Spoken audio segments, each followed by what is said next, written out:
हरितगृह ग्यास र विश्वव्यापी तापक्रम वृद्धि। वर्तमान सन्दर्भ। सन् 2015 सम्पन्न जलवायु सम्बन्धी प्यारिस सम्झौताले भन्छ सन् 2100 वायुमण्डलको औसत तापक्रम औद्योगिक कालखण्डको भन्दा 2 डिग्री भन्दा माथि पुग्नु हुँदैन। पहिलो आधुनिक क्रान्ति अर्थात् आजभन्दा करिब 250 वर्षदेखि उत्सर्जन गरिएको ग्यासले वायुमण्डलको तापक्रम बढाएको वैज्ञानिक आँकडा छ। बेलायतमा 18औं शताब्दीको अन्त्यतिर पहिलो औद्योगिक क्रान्ति सुरु भएपछि कोइला बालेर बाफ तथा ऊर्जा निकाल्ने र बाफलाई यान्त्रिक गतिमा परिणत गर्ने विधिको विकास हुन थाल्यो। यो विधिले समुद्री व्यापार, यातायात प्रणाली, बिजुली, आधुनिक सिँचाइ व्यवस्था निर्माण हुन थाले। रोग व्याधि उन्मूलन गर्ने खोप र औषधिमूलकको विकासले सहयोग पुर्यायो। पश्चिम युरोप र अमेरिकामा पुञ्जीवादी प्रणाली त्यही कालखण्डमा घनीभूत हुन थाल्यो। ती मुलुकहरूमा आर्थिक, सामाजिक, राजनीतिक व्यवस्था र व्यापारका सन्दर्भ परिवर्तन हुन थाले। एसिया, अफ्रिका र अन्यत्रका मुलुकहरू उपनिवेश बने र दोस्रो विश्वयुद्धको समाप्तिपछि ती मुलुकहरू स्वतन्त्र बन्ने क्रम सुरु भयो। सन् 1850 तिर सुरु भएको दोस्रो औद्योगिक क्रान्तिसँगै खनिज तेल उत्खनन गर्ने, प्रशोधन गर्ने र बिक्री वितरण गर्ने व्यापारिक व्यवस्था अगाडि बढायो। कोइला र खनिज तेल आधुनिक विकासका लागि आवश्यक ऊर्जा उत्पादन गर्ने माध्यम बने र बिस्तारै विश्व अर्थ प्रणाली यी खजित इन्धनको दोहनमा आधारित हुन पुग्यो। यो बाटोले विकास त गर्यो, तर कोइला र खनिज इन्धनको प्रयोग बढेपछि उद्योगहरूबाट निस्किएको धुवाँले वायुमण्डलमा हरितगृह ग्यासको मात्रा बढ्न थाल्यो र वायुमण्डलको औसत तापक्रम पनि। हरितगृह ग्यास र तापक्रम। हाम्रो वायुमण्डल विभिन्न प्रकारका ग्यासहरूको मिश्रणले बनेको छ, जसमध्ये अक्सिजनले 21% ओगटेको छ। अक्सिजन हामी प्राणीहरूको प्राणवायु हो। हामी अक्सिजन लिन्छौँ र कार्बन डाइअक्साइड फाल्छौँ।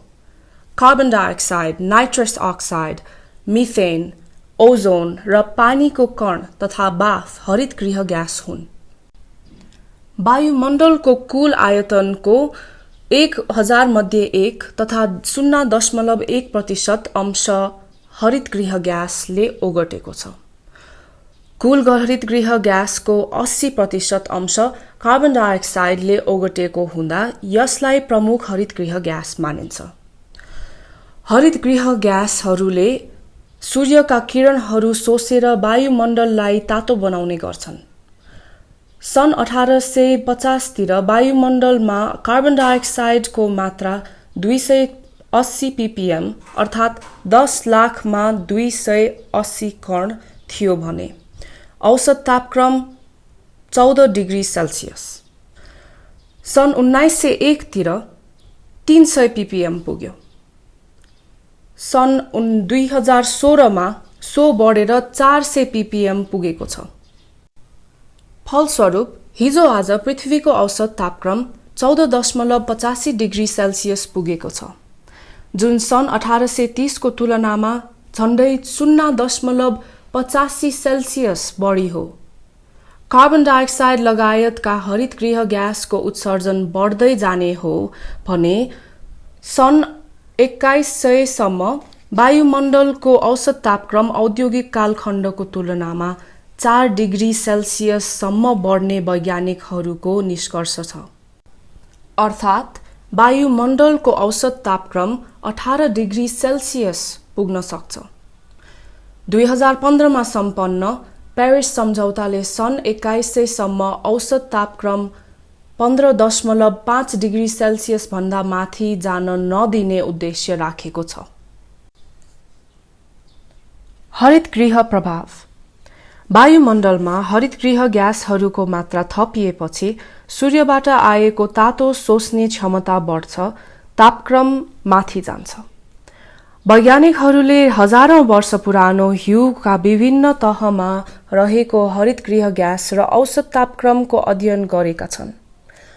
अध्ययनका अनुसार औसत तापक्रम र वायुमण्डलमा कार्बन डाइअक्साइडको मात्रा स्थिर एवं सामञ्जस्यपूर्ण रहने तापक्रम सन् 1800 सम्म निरन्तर रह्यो। तत्पश्चात दुवै बढ्न थाले। कुनै बेला यो सामञ्जस्य खलबलिएको पनि थियो, जस्तो एकपल्ट एउटा ठूलो उल्का पृथ्वीमा ठोकियो, व्यापक धुलो उड्यो र सूर्यको किरण आउन पाएन। तापक्रम निरन्तर घट्यो। फलस्वरूप पृथ्वीमा विचरण गर्ने डाइनोसोर लगायत जीवजन्तु लोप भए। ज्वालामुखी विस्फोटन भएर निस्केको धुलोले पनि सूर्यको किरण आउन रोक्ने हुँदा तापक्रम परिवर्तन हुन गई डाइनोसोर लगायत जीवजन्तु लोप भएको वैज्ञानिकहरू बताउँछन्। सूर्यबाट आउने ऊर्जाले नै पृथ्वीमा जीवन सम्भव बनाएको हो। पृथ्वीमा भएका सबै वनस्पतिले प्रकाश संश्लेषणका माध्यमबाट कार्बोहाइड्रेट उत्पादन गर्छन्। कार्बोहाइड्रेटबाट बोट बिरुवाहरू बढ्छन् र फसल दिन्छन्। ऊर्जाको लेनदेनले बाष्पीकरण तथा माटो र हावालाई तातो राख्ने काम गर्छ। तर सूर्यबाट आएको सबै किरण पृथ्वीले अवशोषण गर्दैनन्। त्यसको एउटा ठूलो अंश वायुमण्डलतिर फर्किन्छ। फर्कने क्रममा केही किरणलाई वायुमण्डलमा भएको हरितगृह ग्यासले शोषेर राख्छ भने केही वायुमण्डलबाट बाहिर पुगी अन्तरिक्षमा बिलाउँछ। यो प्रक्रियालाई सिसाको घरभित्र बिरुवा हुर्काउने वा प्लास्टिकको टनेलभित्र तरकारी खेती गरिने प्रक्रियासित तुलना गर्न सकिन्छ। सिसाको घर र प्लास्टिकको टनेलभित्र सूर्यको किरण छिर्न सक्छ, तर तातो बाहिर आउन सक्दैन। बाहिरको भन्दा टनेलभित्रको तापक्रम निकै बढी हुन्छ। यसरी सिसाको घर र प्लास्टिकको टनेलभित्र जाडोको बेमौसमी बोट बिरुवा हुर्काउन सम्भव हुन्छ। हरितगृह ग्यास वायुमण्डलको सिरक सरह हो, जसले सूर्यका किरण शोषेर पृथ्वीलाई न्यानो राख्छ। त्यसैलाई हरितगृह प्रभाव भनिएको हो। सन् 1850 मा जन टिन्डल नाम गरेको बेलायती वैज्ञानिकले वायुमण्डलमा भएका बाफले केही मात्रामा सूर्यको किरण शोषेर लिन्छ र वायुमण्डलबाट बाहिर जान दिँदैन भन्ने पत्ता लगाएका थिए। हरितगृह प्रभाव पत्ता लगाउने उनी पहिलो वैज्ञानिक थिए। हरितगृह ग्यासको मात्रा जति धेरै भयो त्यति नै त्यसले सूर्यबाट आउने र पृथ्वीबाट बाहिर जाने किरण शोष्ने हुँदा ऊर्जा वायुमण्डलबाट बाहिर जान सक्दैन र तापक्रम बढ्दै जान्छ। त्यस्तो स्थितिमा वायुमण्डलमा न्यानो नरहेर तातो बन्नेतर्फ लाग्छ। यही प्रक्रियाले जलवायु परिवर्तनको क्रम सुरु गरेको हो। हरितगृह प्रभाव आफैमा नकारात्मक होइन। यी ग्यासहरू नभएको भए पृथ्वी तातो रहन सक्दैनथ्यो, हिउँको ढिक्का हुने थियो।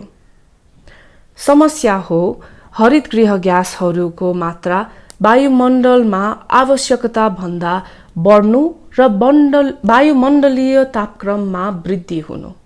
यो वृद्धि जलवायु परिवर्तनको कारण हो, जसको नकारात्मक असर कम गर्न तापक्रम र ग्यास बीच रहेको सामञ्जस्य पुनर्स्थापित गर्न सक्नुपर्छ।